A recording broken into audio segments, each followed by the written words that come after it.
here on this stage, to me, is an act of incredible bravery. I don't know if I would be able to do what you are doing right now if I was in a similar position. Thank you.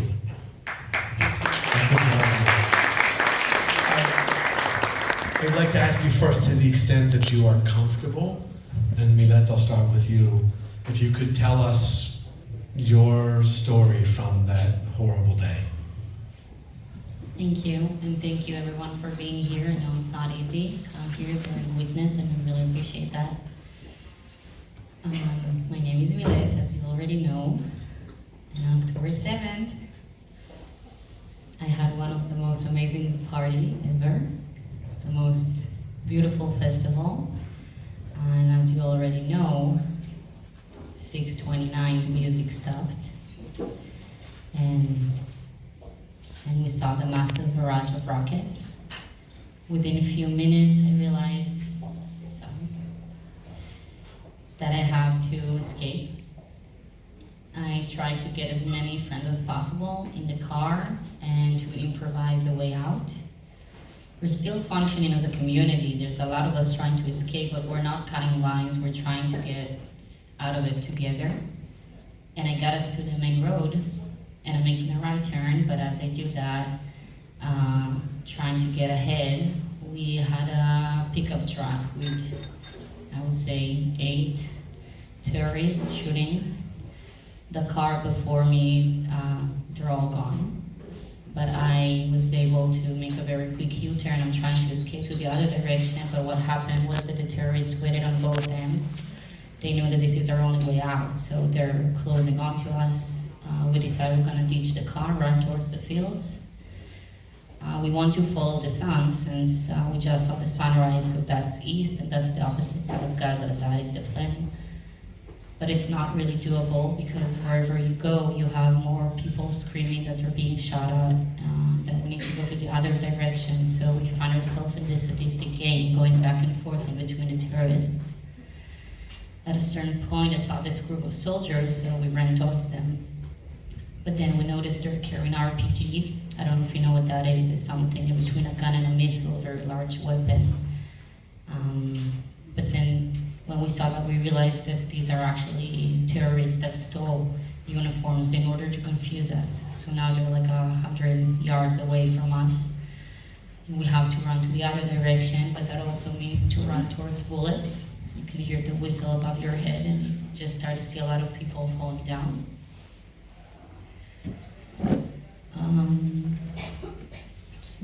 I always describe this as if you ever had one of those nightmares when you want to run faster, but you can't, and you can kind of feel in your back that someone's about to grab you. But I kept telling myself that there is no use in being scared right now. I knew that I'm most likely to be murdered any second now, but the only thing that is under my control is to keep on running, so I did. I ran for 2 hours until I found this bush that I decided to crawl into with 3 other girls. We had to be there completely silent for 6 hours. The shooting was still surrounding us.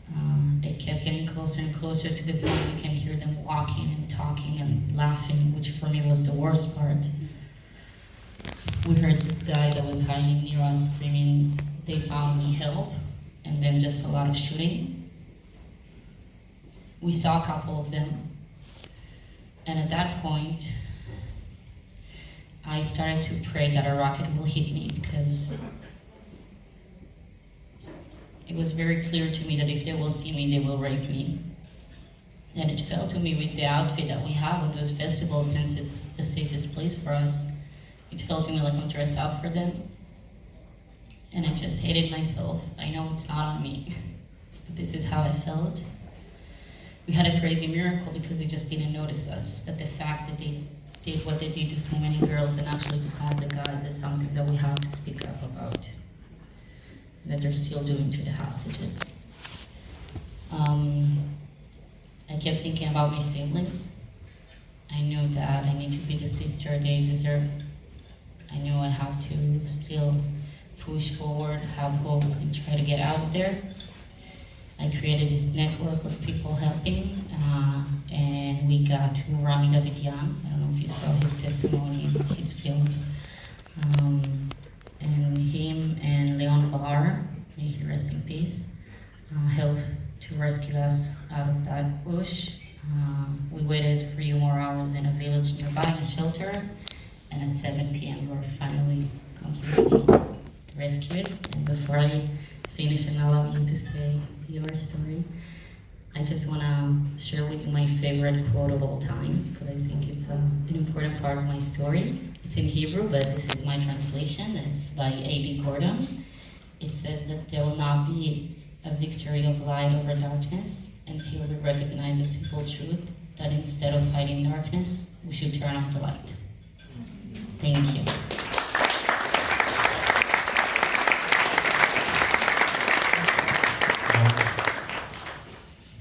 Hello everyone.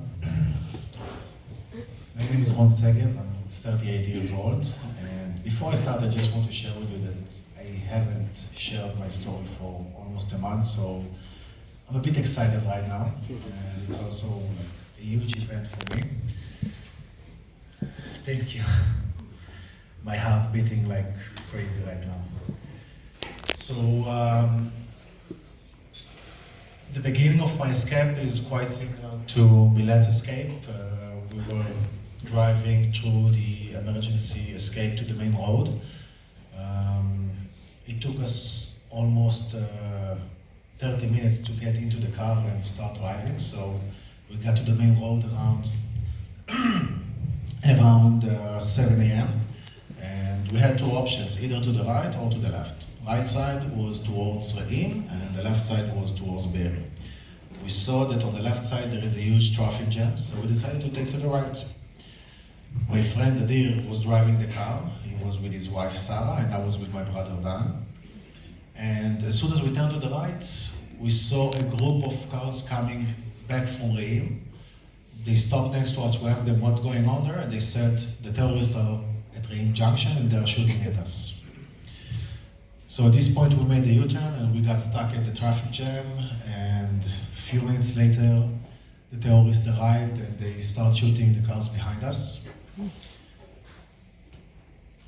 At this point of time we had to abandon the car. Me and my brother Dan, we took to the right, we ran away to the right side, and Adir and Sarah, they took to the left, and at this point we got split.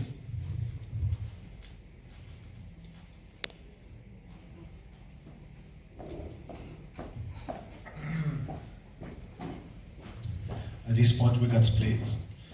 Me and my brother found cover in a ditch next to the road, and we waited there for like 5 minutes. I called my friends Adir and Sarah and I asked them where they are, what they are doing, where they're going, and they told me at 7:5, they told me there are the terrorist hit the cops and one of them is bleeding from his mouth and from his leg. And he told us to run towards the east, toward the sun. At this point of time, I decided that we must move forward. We cannot wait too long, but we also need water because I saw that it's going to be a very long run. So I had to go back to the car under heavy fire, trying to get my backpack with 2 bottles of water. And then immediately we hit the open fields. We felt safe in the first 15 minutes. We thought that we were getting away from the terrorists. But after 15 minutes, we find out that it's not only around the festival area, but they are all over the place. We heard gunshots from all around us. I remember, you probably saw the video of thousands of people running, but I remember that. I still see it. I'm sorry. And I remember that at this point of time, 15 minutes after we left the main road into the open fields, we heard gunshots from all around us.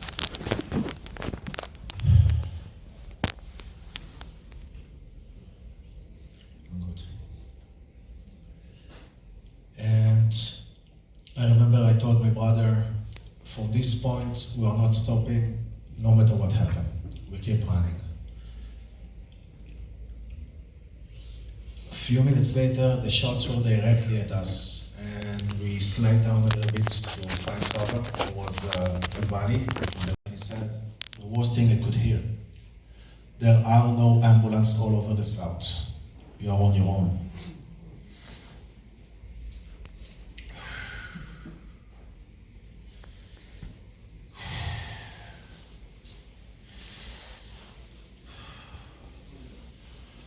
So I ran back to my brother.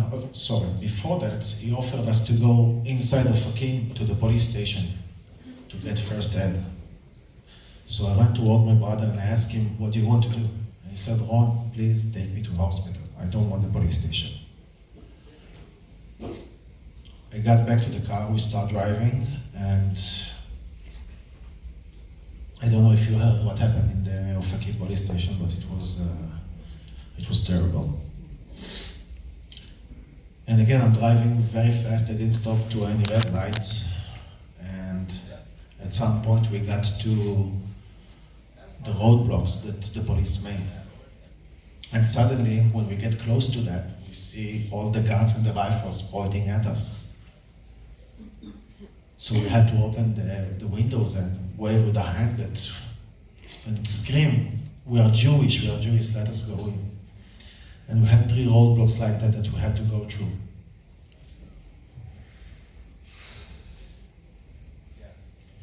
At 10:30, we got to the Soroka hospital. And thank God that my brother didn't have a heart attack. It was only a panic attack. So we all got out of this situation alive, but as you can see, not really okay.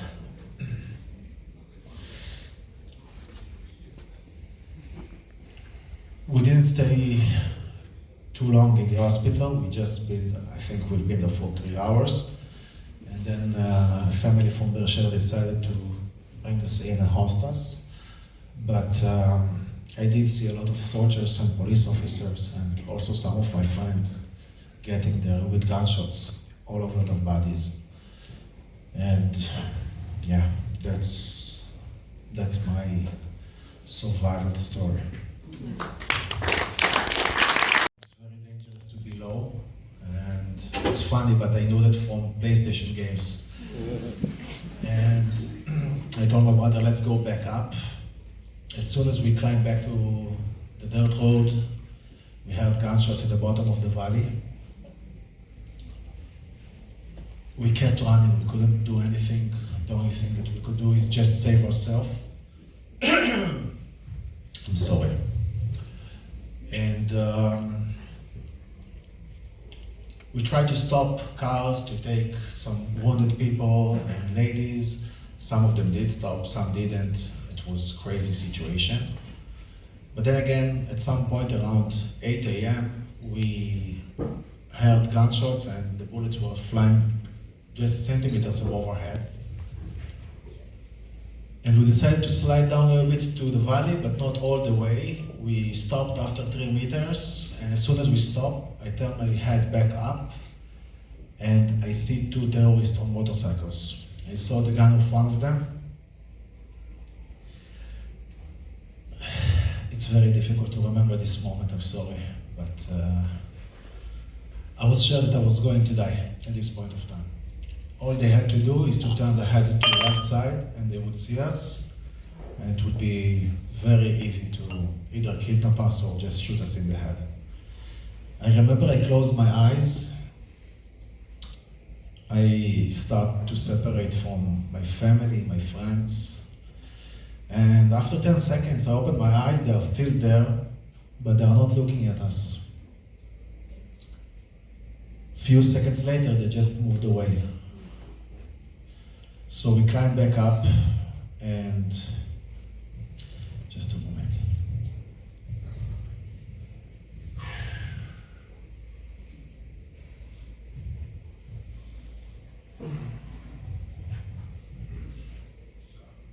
We climb back up and we keep running. And it was around 8:30 that me and my brother found ourselves alone, just me and him.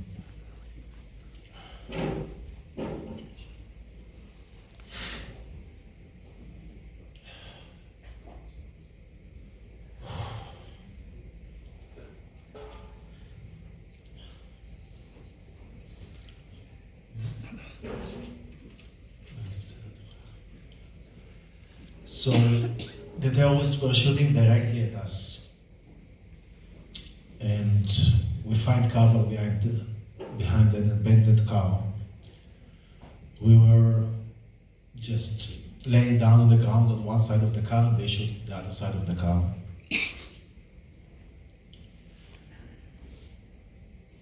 And again, I was sure that I'm about to die. It wasn't the 100th time that I was sure that I'm about to die. But we didn't want to give up. We never give up. This is our mentality. And I told my brother, there is a group of cars 40 meters away from us. Let's try to crawl all the way there. And we start crawling. And after 10 meters, a set of bullets hit the ground just next to my hand. And I screamed towards him, run, run, run, run. And somehow we managed to get to this group of cars. And I don't know if you are believers or not, but I believe in God, and I know that He was there with me through our entire escape. But at this point of time,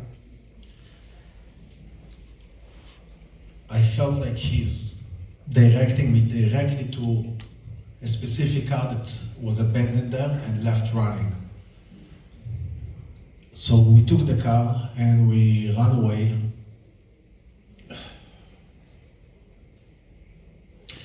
I'm sorry, but part of the trauma syndromes is shaking, and that's what happened to me right now.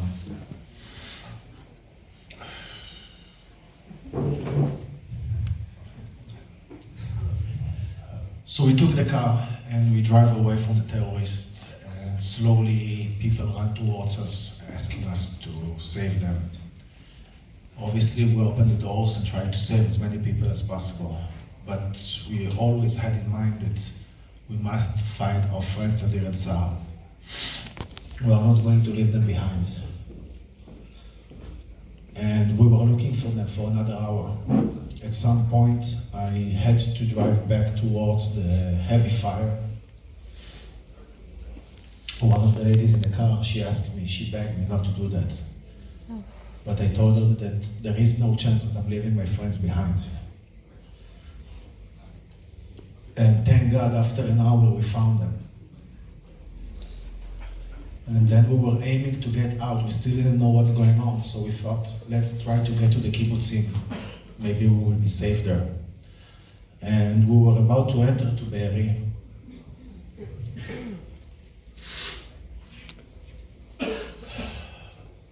There are already 12 people in the car.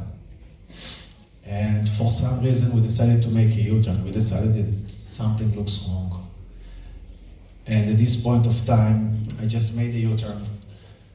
And later we realized what happened in Be'eri. Thank you.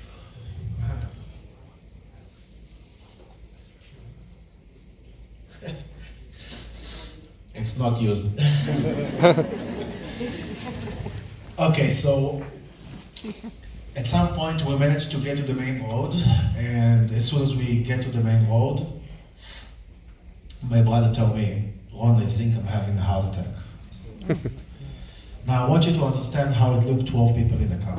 Luckily we had the Hyundai Tucson, so it's an SUV, it's quite convenient. And we also had a lot of fuel in the car. But I was driving. On my right side, my brother. On his left, a lady was sitting. In the back seat, another 6 people, and another 3 in the trunk.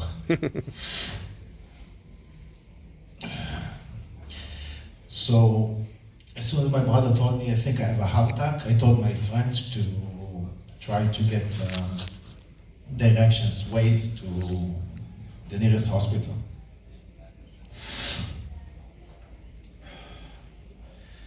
And it was 1 hour away from us.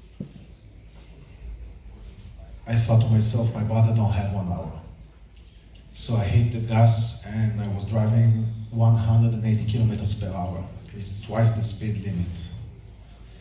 And at some point we got to the entrance of Khaim, and I saw a police officer, so I want him to... Very, very powerful. You have in the room here city council members, state assembly members, leaders of larger nonprofits, leaders of educational institutions, people with some influence in the city and a platform. What would you like them to know that maybe the typical American doesn't understand? What would you like them and us to do? Thank you. I keep saying that I'm not afraid of what happened to us as a Jew, but as a human being. I feel like nowadays the world is lacking empathy, and I don't understand why this is appear as a limited source. I don't understand why we can't talk about what happened, and why we can't understand that before we even start a dialogue about history, politics, whatever. This, what happened here to us, I understand that there is evilness, there is radicals, but our job, definitely when we're talking education, our job is to speak up against it. And if we're not vocal, and if we're not using our position to make sure that people understand that it's wrong, because it's wrong, you can't dispute that. That thing should have never happened. And if we don't explain that to them, if we don't teach them to have compassion, to understand the full story, then what's next?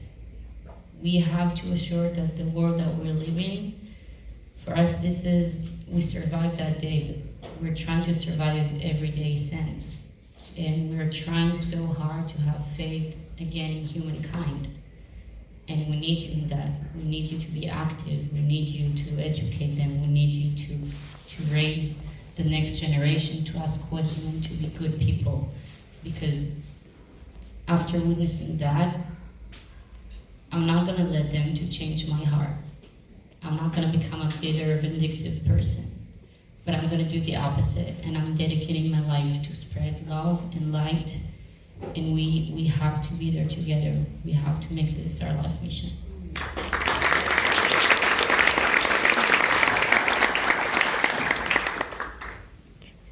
I can't, I mean, everything she said, it's like, she took the words out of my mouth, but I do want to add a little bit about us, the community, the trauma that we suffer.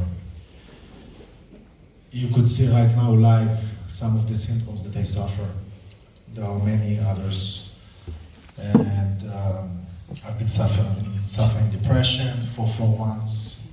I overcome it, but I can tell you that a lot of our friends and other survivors, they still suffer. And it's something that people should talk about, because that's going to be with us probably some of the symptoms for the rest of our life. And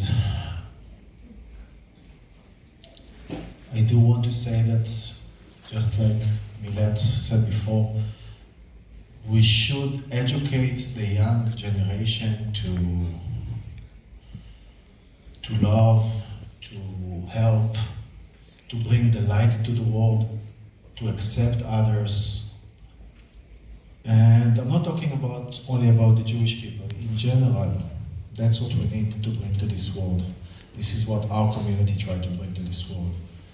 And I hope that you can take this with you and spread it wherever you are. I think that's the best thing I can say right now.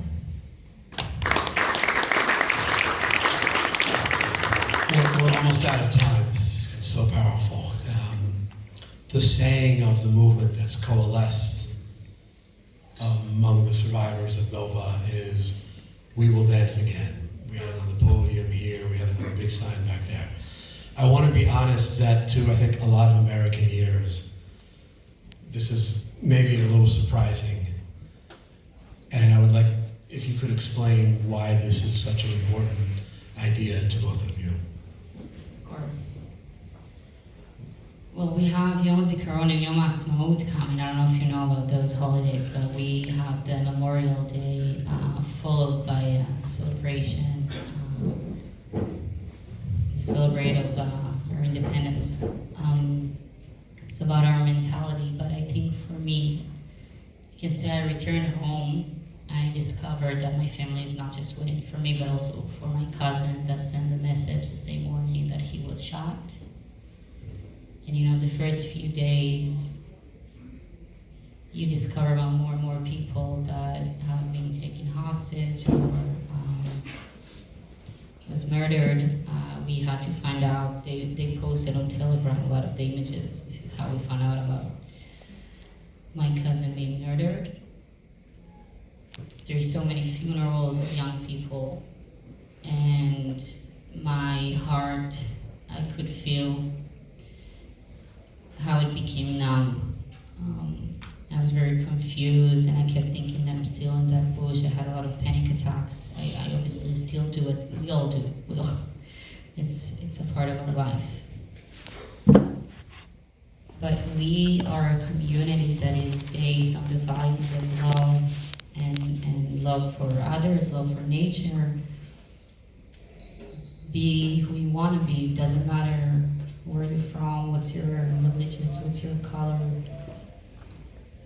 And I said it before, but if I'm gonna become a bitter person, and it's very easy to become a person like that after what happened, I will either be very angry and mean, or I cannot get out of bed. And that thing that happened to us, in a split of a second, we became from a group of just celebrating happy people to, you know, you have to face the trauma, you need to accept that about yourself. For me, it challenges me to look at myself in the mirror. You can see I speak very nicely, and I come, I have my makeup. It's hard for me to accept that about myself, that now I'm a victim also. And what I think is so amazing of the tribe of Nova is they saw that, and they didn't just want to look at us as victims, but they created a community for us. They helped us to recovery from a different angle as well, gave us that motive that this is the thing that keeps us going. We can't lose who we are. We can't give up, we can't lose hope. And who we are is people who can dance. This is our life. So we're not going to give up on who we are. We're going to keep on dancing. We're going to keep on spreading love and light together as a community.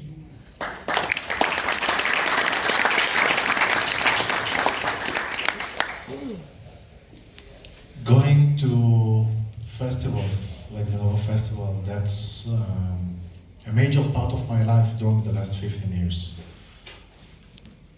I love to be in a safe place where I can be 100% who I want to be, who I am, really.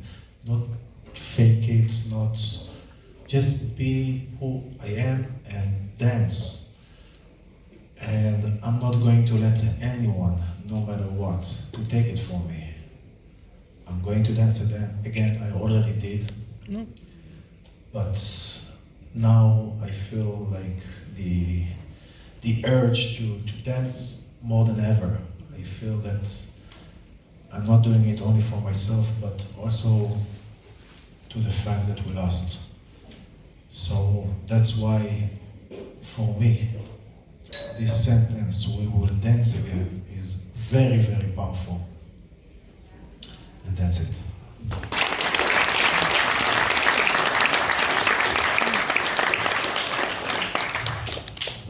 Thank you, Ron Segev.